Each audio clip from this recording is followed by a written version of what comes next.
So a couple weeks ago, I did an honest review of my initial thoughts and opinions regarding the first season of Fallout. In retrospect, that might have been a mistake. I rushed the video because I wanted to strike while the iron was hot, but since I'm not a full-time YouTuber, I'm usually last to the party on everything it seems, and by gum, I was going to be the first this time. Unfortunately, in order to get the video out as soon as possible, I had to cut some corners. Some of my initial talking points were removed from the script because I needed to keep the video time trimmed down to allow for a short publication window, and, well, this was a polarizing show. Some people were bound to jump to conclusions and post angry comments before I had finished any of my talking points anyway. As I pretty accurately assumed and even stated as much in that video, many of the Fallout fans who like to complain about Bethesda at every turn showed up in the comments in droves to call the show garbage and say that it spit in the face of the original creators, even though Tim Kaine has now released multiple videos on his YouTube channel praising the show. Meanwhile, the people who had never played Fallout showed up to say I was being too harsh in my critique, that the show was actually very good, and the Fallout fans who treat anything not written by Emil as non-canon complained that I was just nitpicking and looking for things to complain about, probably assuming that I'm a member of that first group. Long story short, let's just say I haven't had a dislike ratio that high on a video since I dared comment on the bumpy rollout of Portal with RTX. Valve fanboys are a whole different breed entirely. Now, to be fair,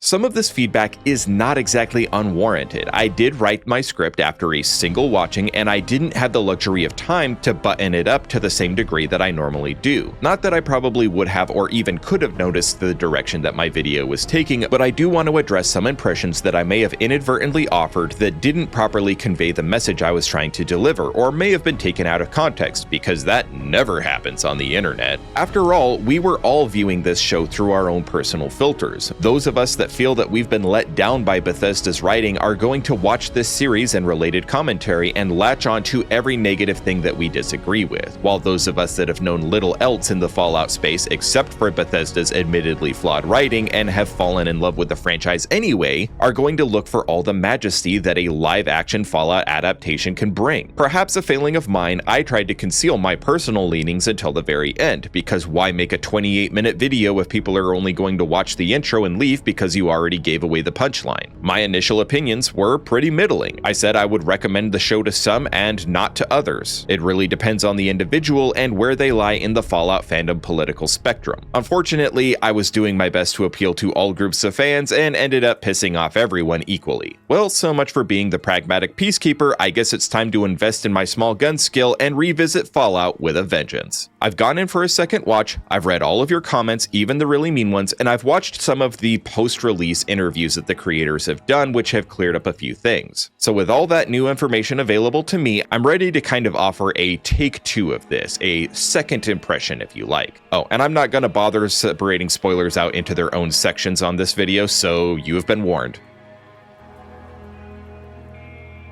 In my honest review, I stated that I was disappointed in Robert House's portrayal in Fallout, citing the fact that he just wasn't very charismatic, was just kind of window dressing, not doing much but sitting there looking smug. I initially interpreted this as just a bad attempt at bringing House to the screen, but after a second watching and one actually pretty insightful commenter, I did some reevaluating, and House's utter indifference to the Vault-Tec revelations and his decision to spurn Vault-Tec's offer of partnership actually does make sense in the context of Fallout New Vegas. If House had already been, in his own words, running the calculations, been developing his own life-extending tech, and installing anti-nuke defenses for Las Vegas, or at least some version of those events that allow him to spin it in that way to the player character in Fallout New Vegas, it would have actually made perfect sense that he was far less interested in the goings-on of the Vault-Tec conference, because he was already making his own plans for the future that existed outside of Vault-Tec's machinations, which probably came with their own set of ulterior motives, just like the Vaults. Viewing it in this light, I still don't get the genius billionaire playboy vibes from him that he's kind of depicted as in Fallout New Vegas pre-war, but my opinion regarding the depiction of House has mellowed, and while I'm no longer filing this under lore breaking, because like I said, that context does make sense, there is always room for improvement. Since it looks like Season 2 will be taking place at, near, or en route to the Strip, maybe we'll get a few more chances to see what House can do for this series. Okay, I take full responsibility for this one, but there are valid practical and psychological explanations for it, okay? I needed to keep my original honest review video to under 30 minutes in order to finish by my self-inflicted, very strict timeline. So when confronted with all of the talking points that I had written down regarding the plot and needing to triage them appropriately, I scratched out any that I knew I wouldn't have time to cover or that I didn't feel were important enough to justify spending more runtime on. Unfortunately, for the purpose of checking bias at the door and offering an equitable representation to all story elements, this created a pretty serious problem. In the world building section, I praised the use of practical effects and set design because I really do wish more series and movie teams were still willing to go that extra mile instead of just filming everything in front of a boring green screen or in a bubble room. I may have been a little harsh when comparing the CGI creatures to those found in low-budget daytime television series from the early 90s, but I still stand by my statements that the CGI baddies could have done with more work. When discussing the characters, I mentioned that I mostly enjoyed Cooper's character arc, despite pretty despicable behavior even by Fallout standards on his part, and even stated that Lucy was one of my favorite Fallout characters of all time. Both sentiments still hold after a second watch, but I was also honest that Maximus didn't undergo much character development, and I just found his inability to assert himself more depressing than compelling. But looking back at the entire section where I discussed the plot and the lore, there wasn't a single positive thing that I mentioned. This phenomenon can actually be explained by a form of psychological bias that's fairly well explored and documented. As a means of facilitating self-preservation, humans are far more likely to internalize negative events and emotions than positive ones. It keeps us from making the same mistakes twice. It keeps us alive. But unfortunately, the stresses of modern-day living aren't usually life and death, but our brains still treat them as such anyway. While I was serving in the military, I noted that many individuals who would rather blindly follow orders than try to offer alternatives had usually had a significant dressing down in the past for failure to follow orders or insubordination. When I was professoring, I noted that fellow teachers were extremely averse to using a particular teaching methodology if they had been forced to study using a similar one under a teacher that they hated. In business, a customer on average will only leave 3 positive reviews and recommendations if a product met or even far exceeded their expectations, but customers on average will leave upward of 10 negative reviews if they had a bad experience with a product or service. And sadly, when it came time for Gray to trim the fat out of his review for Fallout, I fell victim to this basic survival instinct, and I trimmed out all of the positive stuff I likely would have included if I had just decided to take an extra week to write the movie so I wouldn't have to choose between runtime and missing my deadline. Now, all of those nitpicks, all of those gripes about the lore breaking, other than the thing about House and some other stuff that I'll get into in a bit, that all still stands. But in the interest of fairness, this series does have its moments of brilliance, and I believe it does deserve praise where it exists. This series is built on theme and variation. Let me finish. Fallout is built on theme and variation. The Brotherhood of Steel has appeared in every single Fallout game in some capacity or another. Sometimes they're just a minor side faction, barely referenced or just scraping by. Other times they are front and center. The protagonists of at least 4 Fallout games I can think of off the top of my head are vault dwellers who go above ground into the unknown of the wasteland and are forced to choose whether to be consumed by the misery and violence around them or to fight at every turn to rise above it. This show does an incredible job of laying out that theme and variation in a way that feels fairly new, even if it's just calling back to earlier events. Lucy is simply the paragon protagonist. She may have lost her innocence, but she hasn't lost her humanity. On the topic of losing their humanity, in episode 4, we see Cooper kill a longtime friend Roger in cold blood. It seems senseless, reprehensible, unforgivable to us watching from home and to Lucy cowering in the corner, but it goes so much deeper than that. In a way, Cooper is protecting Lucy, not because he feels any sense of duty or obligation to her, but because he just needs her as a bargaining chip, and he knows that if his friend turns feral, he'll attack Lucy, who won't know what's happening. And sadly, Lucy is no use to Cooper dead. But in an act of mercy, he lets his friend's final thought be a good one, reminding him of his mom's apple pie and ice cream, and shooting him in the head when he's not looking during a moment of genuine joy. In a way, he was putting his friend out of his misery and allowing him to go out on a good note, as close to to good as one can expect in this wasteland. But Cooper is also sparing himself the vision of his future if he can't get any more of the serum. He's watching his friend slowly succumb to the loss of his humanity, terrified at what he knows is coming, huddled in a corner just reminding himself of his own name over and over again because once his identity is gone, well, is there anything left? By killing his friend, reducing him to nothing more than some ass jerky curing on his saddlebag, Cooper is reminding himself that he's still better than a feral, not more moral or in some way more righteous, but in some ineffable manner better than the animal his friend was about to become, and providing a visceral reminder to himself that he hasn't yet turned feral. Also, just as a side note, his cruelty towards Lucy throughout these events, starving her, forcing her to cut on Roger, to drink from radioactive pools of sludge, even removing her finger, could also just be him trying with all his might to dehumanize her, because he simply can't afford to see her as a person if he's going to sell her off in order to purchase his own sanity. As much as I criticized and still stand by my statements that there's just a little bit too much cannibalism going on in this show, Cooper's conduct here after a second watching is very, well, human. Even if we can't condone his actions, we can at least understand his motivations. Also, regarding the topic of ghoul ferality, this is a part of Fallout we have yet to see depicted, and it absolutely should be. Almost without exception, throughout the entire Fallout franchise, we see ghouls who are either completely in control of their faculties, like Cooper, or we see them completely feral and are little more than zombies. We never see that slow descent into madness. Fallout 4 gave us a holotape recording of a ghoul who knew she was turning, saying goodbye to her companion. But as so many people on YouTube go on and on about these days, don't just tell us what it's like, show us. And this interaction needed to be shown. My criticisms of the serum itself as a plot device still stand. People are playing with their own headcanons to work around some ambiguity that still remains about this magical substance, but until we learn otherwise in a future season, it will remain a contrived plot device that I am not a fan of. But all of that aside, this sequence is powerful and has filled a necessary gap in the lore. Continuing our exploration of theme and variation, the revolt in Vault 32 harkens back to the one that we saw in Fallout 3 that took place in Vault 101. Both were continuous vaults. The people were never going to be allowed to leave and rebuild the world above ground, despite being told their entire lives that one day they would. But in Vault 111, we got to see the revolt as it's happening, and had the ability to either broker a peace between the factions or settle the violence and allow some of the vault to survive. In Vault 32, we're shown the aftermath when such a revolt fails. In Fallout New Vegas, the Brotherhood of Steel fought the NCR over an extremely important relic, just like we see at the end of Season 1. But that Brotherhood of Steel chapter lost due to the NCR's overwhelming numbers, causing them to have to hide inside a bunker and try to regroup, forming an insular little enclave.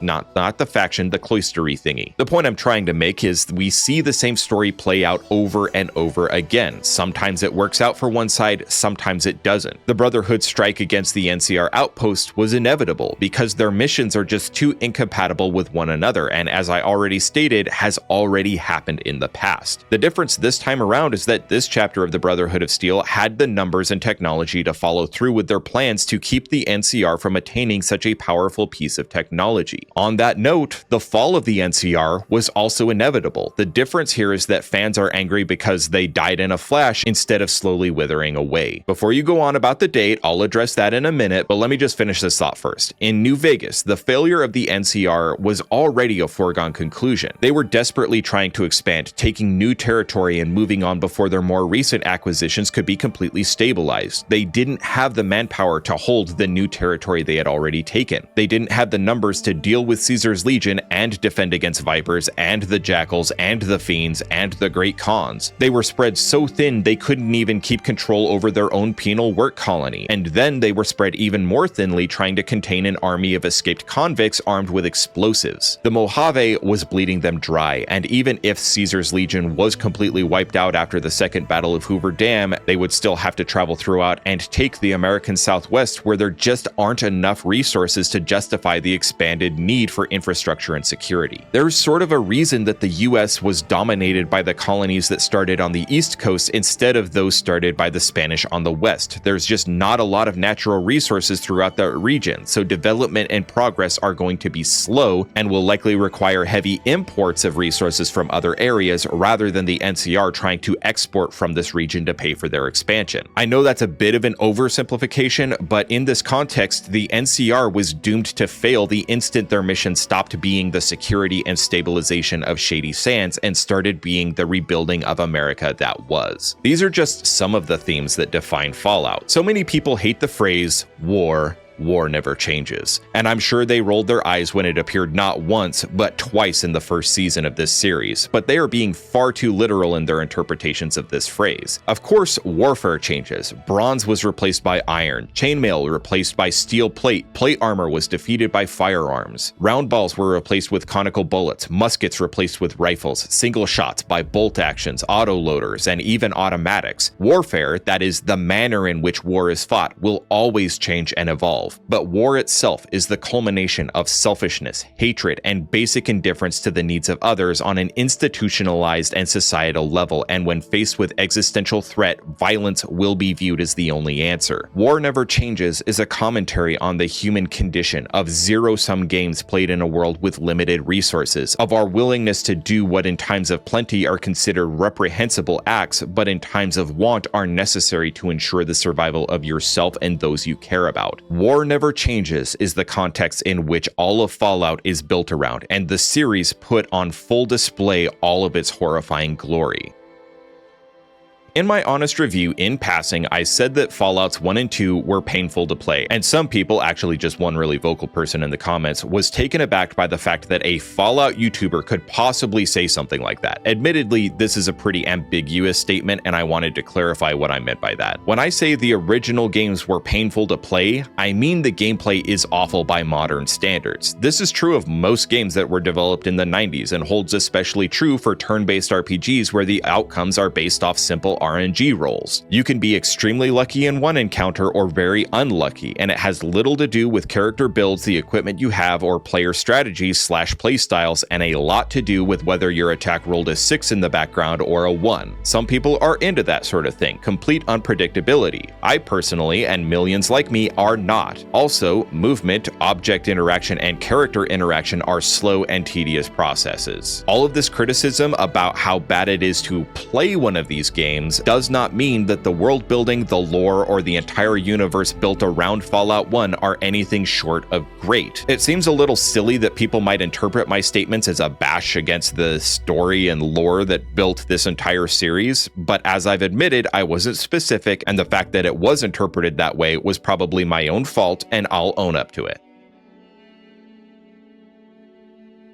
So I did a pretty good job of stating just how unlikable the Brotherhood of Steel is in this series, and a lot of people fired back in the comments with, "But this is just what the Brotherhood of Steel is. You obviously don't understand Fallout. Rah rah, ad Victoriam, Lyons was a pansy, yut." But the thing is, this is not the same Brotherhood of Steel that was seen in every Fallout game except Fallout 3. This is the continuation of an organization that has already reached its zenith and has began its slow, bitter decline after a series of bad leaders have twisted and poisoned the culture of the BOS from within. In the beginning, their philosophy and culture were always rooted in good intentions. They didn't worry themselves about the plights of the individuals that were fighting to survive in this harsh world, but they were concerned with making sure nobody could ever commit crimes against humanity on the same scale as those that were committed on October 23rd, 2077. It's important to understand the context in which the BOS was formed, when Roger Maxon and his unit of soldiers mutinied against the US Army after they discovered the facility they were guarding was performing cruel, unethical human experimentation. The bombs fell before the army could respond to their treason, and in the aftermath, Maxon's unit formed the Brotherhood to safeguard humanity from technological apocalypse, though protecting individuals were considered secondary or even tertiary objectives in most cases. In Fallout 1 and 2, they were the lesser of two evils. They wouldn't be safeguarding farms or small settlements, they wouldn't be roaming the wasteland righting wrongs, they might even be working over wastelanders in possession of advanced pre-war tech, but they had no desire to destroy the common man, to destabilize regions that were beginning to rebuild, or to govern or rule over the masses. So at the end of the day, they were flawed, they weren't perfect, and they were dangerous, but they were definitely a better alternative to the Master or the Enclave. Those of us that started our Fallout journey with Fallout 3 and have a distorted opinion of the Brotherhood of Steel as the good guys do so because they gave us a glimpse of what the Brotherhood could be if they started working with the people of the Waste cooperatively. effectively, to assist in the development of technology that doesn't serve a purely destructive purpose, and to offer protection to the masses when it is in their power to do so. Elder Owen Lyons allowed open recruitment and adoption of wasteland orphans, bolstering his own ranks, but also giving the people of the capital wasteland the means by which to fight for their own home. This was the apex of the Brotherhood, as they truly were a force for good rather than the lesser of two evils. Even then, it wasn't all rosy and they were far from perfect. In fact, they splintered due to Owen Lyons' decision. But this was the most morally guided iteration of the Brotherhood that we had ever seen, and ever would see, as it turns out. We actually, for a brief moment in time, saw what it was like to have a Brotherhood that was benevolent. The Mojave Brotherhood was sort of an isolated case and not really relevant to this discussion. So no, I didn't forget, it's just pointless to discuss what or who they were. But in Fallout 4, we saw the complete perversion of both Roger Maxon's original mission and Owen Lyons' humanitarian philosophy. Arthur Maxon kept recruiting the general public, but forbade Brotherhood members from fraternizing. Remember, before Owen Lyons, you were born into the Brotherhood of Steel. They were your family, not your comrades. If scribes or knights or paladins fell in love with one another, it was both allowed and encouraged that they do so, as it would be their children who carried forward the Brotherhood's mission. But under Arthur Maxon, your desires, your individual needs, any hope for a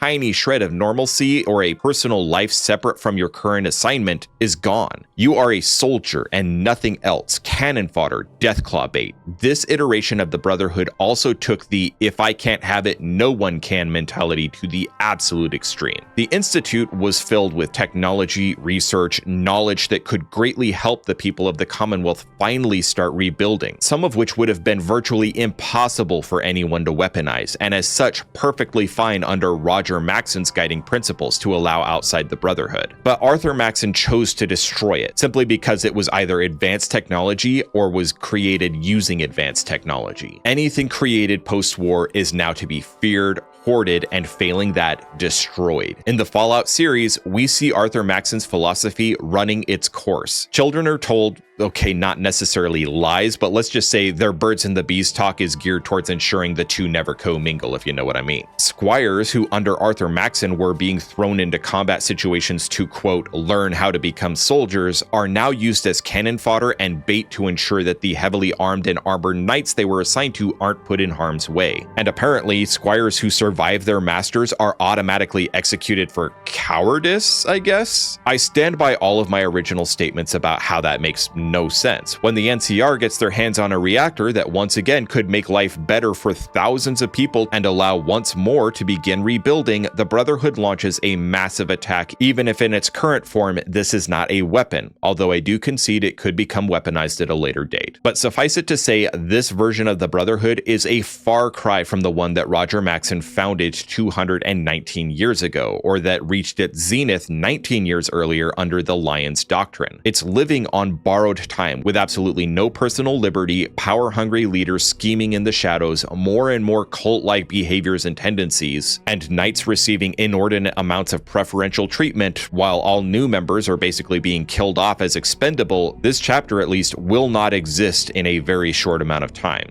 Whether it's destroyed from within due to mutinies, or just as people learn there is no future in joining up, and the knights become so old and frail, even their power armor can't keep them in the fight anymore. Now, for the sake of full disclosure, I didn't just cut all of the positive stuff out of my original script. There are other negatives that just didn't make the final cut as well, so here they are, and they both have to do with Moldaver. The first is how/why she enacted the attack on Vault 33. So you're telling me she broke into Vault 32 that just so happened to be the one triad vault that was already abandoned, hacked into the Overseer's console, learned how the entire experiment was set up between the three vaults, how the triennial traits worked, who the vault population was, then hired a band of raiders to help her attack Vault 33 using an inter-vault wedding ceremony as cover. And these are actual raiders, not her NCR remnant followers. So raiders are dangerous, unpredictable, chem-addled, violent, Difficult to control is the key takeaway here. So if Moldaver just wanted to kidnap Hank, why would she, number one, risk contacting a raider gang that's just as liable to kidnap, rape, and or murder her to death as they were to help her? And why would she go with an option that stands such a high chance of yet another vault being massacred or her target getting killed in the process, as well as Lucy, someone she once knew and cared about? Yeah, some of this can be explained away as information she could have learned from Lucy's mother, or her using raiders as expendable assets to spare her own followers. But I smell a lot of if coming off that plan, and it all depends on a lot of coincidences not just happening inside the Triad vaults, but also with Wilzig's timing in completing the cold fusion device and escaping the Enclave when she could have just taken an army of loyal, gun-toting NCR remnant troops who could have and probably would have exercised a lot more restraint in this operation and maintained a lot more control over the situation instead of the absolute chaos it devolved into. There was also the weird chest-bearing, blood-drinking, worshipping her thing going on in Vault 4. Like, does everyone in the NCR do that now? Why was this a thing in Vault 4? Where did the blood come from? Like, this being such a peace-loving vault, that part still makes me a bit incredulous. But I will also just say I laughed my ass off during Lucy's sentencing. It was a fun bait and switch, and their banishment from Vault 4 was thoroughly enjoyable. I saved this one until the very end because it was going to be the biggest for a lot of people, myself included, and that is the date that Shady Sands was nuked. I read this whiteboard the same way that hundreds of thousands of other people did. This to me said that Shady Sands became a radioactive crater in 2277, which completely breaks the Fallout New Vegas timeline. But as some people headcanoned into the comments, and now the creators have publicly come out and said it, Fallout New Vegas absolutely happened and Shady Sands was nuked after that game takes place. Their explanation is that the quote-unquote fall of Shady Sands and the bomb were two separate events, and that they knew there would likely be a lot of confusion if they included that. Then why the f did you include it? All of this backlash could have been avoided by changing a single word on a whiteboard. Do you know the difference between a fall and a decline? The decline of Rome happened over a century. The fall of Rome happened when the Visigoths sacked it. Two very major historical distinctions, and by simply changing the word fall to decline, you could have cemented in everyone's mind that Shady Sands was already going downhill when it was bombed, and still allowed for a date after 2277 as the day the bombs fell on Shady Sands. So yeah, I'm just peeved that they knew this was going to piss off fans and they did it anyway just to get a rise out of us, when there was no intention of actually decanonizing anything from New Vegas. Todd, I can't even with you today.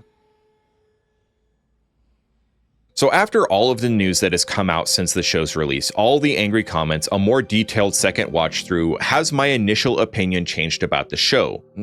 Ever so slightly, but not as much as one might expect. I mean, I already stated in my review that I would heavily recommend the show to new fans who are curious about the franchise. Because at the end of the day, this series, flaws and all, is Fallout. It is undeniably a story told in the Fallout universe and in the Fallout style. Now knowing the off-camera explanations of some of the events in the show, I would be less hesitant to recommend it to someone who lives and breathes for New Vegas. And if you liked Fallout 4 or 76, this show dovetails very nicely with their visual styles. My opinions in some areas aren't as negative as they were on the first watching when I was viewing this show in an absolute vacuum. But I mean, my opinions weren't all negative. I called the show out on its plot holes, lore breaking, all that, but my major failure was simply not taking the time to discuss the parts I enjoyed, which made that review sound a lot more negative than it was intended to be. I am curious about your thoughts, whether this series was your first time exploring Fallout, and if so, do you plan on sticking around and giving the games a shot, or whether you'll just enjoy the show and call it a day. I'm about out of things to say, so until next time, stay safe, and remember, if it makes you angry, Todd Howard probably included it on purpose.